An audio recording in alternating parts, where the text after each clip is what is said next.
What's up, guys? Ben McElroy here. Glad you're here. We're on day 3 of the carnivore diet, and I wanted to take this time to film a quick video, kind of fill you in on what's been going on since we last talked.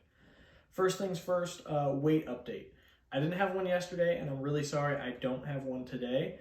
The scale at my gym broke, and it was in the process of being replaced, and I couldn't use it this morning. So sorry. I'm hopeful that it'll be back and up and running tomorrow, so I can give you guys an update. I wouldn't be surprised if I'm actually either, hovering at the same weight or maybe even heavier, and I'll get into why that is here in a moment. The reason that would be is from a food perspective, I've probably eaten somewhere in the ballpark of 3,000 to 4,000 calories today, which I know sounds crazy, but it's really not.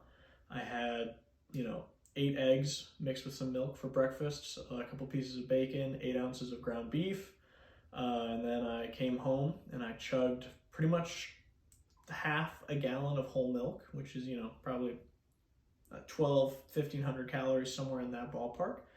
And I was treated to dinner by one of my business partners, and they took me out and they got me a steak. So I had a rare ribeye steak, which was so good.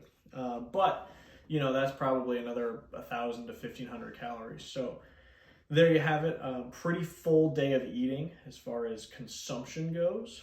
But the crazy thing is, and kind of the reason I want to film this video, is I'm going to go through the good, which is everything I just said. Like the food, I'm loving it. I love the meat. I love the protein. I love the fats. I'm eating a lot and I feel great. I don't feel bloated. I don't feel tired. I don't feel out of energy. I don't have those crazy fluctuations like when you eat spaghetti and then you get all tired 30 minutes later. Like I felt really good all day. Love it. The bad side of this diet, the downside, as we kind of get through the first half of the week here, my stomach definitely realizes that there's not any, complex carbohydrates coming in. There's no sugar, there's no gummy worms, no, candy. I'm a big candy guy, and so my body's trying to figure out what the heck is going on, why I'm not eating rice, why I'm not eating potatoes, all these things that I eat all the time that have just suddenly stopped. My body is giving me subtle hints that it's trying to figure out what's happening. Definitely the bad is my stomach's been making some funny noises. It actually woke me up at 1:40 in the morning and I could just hear it gurgling. Scary sign. And definitely just a funny sensation from time to time, but it's because my body is attempting to figure out where the carbohydrates that it's so used to have gone and whether or not they're going to come back. And the only thing that I'm consuming right now that has any kind of carbs really is milk, and I'm actually planning on kind of reducing my intake of milk, just because I want to get as few carbs as possible into my body. So I'm lactose intolerant anyway, so it shouldn't be too big of an adjustment for me to not drink milk. But from a calorie perspective and a taste perspective, I found whole milk to actually be pretty satiating, which is awesome. The ugly side of this diet, again, this is primarily in the first week and a half. The stomach readjustment to this diet is going to be intense, and I'm gearing up for that. I haven't been hit with the full force of that yet. But outside of just that, for me, the cravings are getting really strong.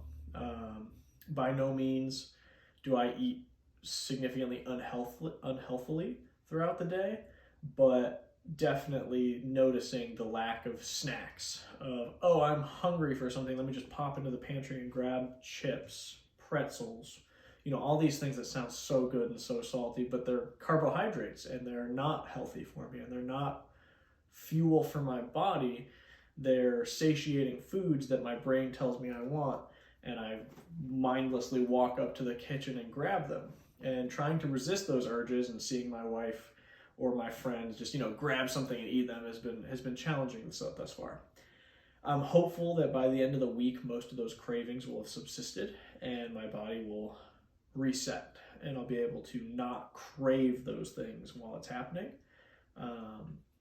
So that's what I would consider to be the ugly side of this diet. Mix a significant reduction diet with, two of my favorite things, carbs and sugar, no alcohol, anything like that. I'm only drinking water, milk, and eating meat and, fat. So It's time for the adjustment.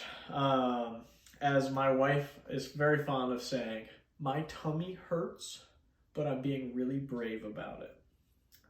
I love you, honey. That's not really her thing, but it is a meme. For those of you that know it, it's funny. But that's pretty much it for my day 3 experience. Obviously, a lot of eating. I didn't mention this earlier, but I will. I did go to the gym again this morning, woke up at 5:45, was at the gym by 6, hit back and biceps today, pretty good workout, did the steam room for 15 minutes, and was out and about for the day. So still being consistent on the exercise, that's definitely, again, high on the priority list for this diet and this routine, but wanted to keep you guys in the loop as to what's happening. For day 4, I'm really hopeful to actually get in the kitchen with you guys, and I'm going to cook some chicken tomorrow. I'm going to show you what I've been eating for breakfast as far as eggs, bacon, and ground beef. I'm going to do some chicken breasts, and then I'm going to hopefully shake it up a little bit more, maybe have some fish for dinner, because you can only eat so many bowls of ground beef with spice before it gets a little old. So anyway, thank you guys so much for being here. It's been a blast so far to film these things. This is a one-take video, so please excuse any hiccups, weird faces, anything like that. I really hope that I'm like at least relatively centered, because the way I have been filming these isn't working right now, so I just kind of threw this out there and we'll see what sticks. But if you're enjoying this video, please hit the subscribe button, ring that notification bell. It's been really exciting to see our channel grow from 27 subscribers to almost 50 within like 3 days. So if we could hit 100 by the end of the week, that would be, in the words of Ken from the Barbie movie, sublime! Yeah, thank you guys again so much. I'll wrap this up. Wishing you guys a happy Wednesday, and we'll talk soon.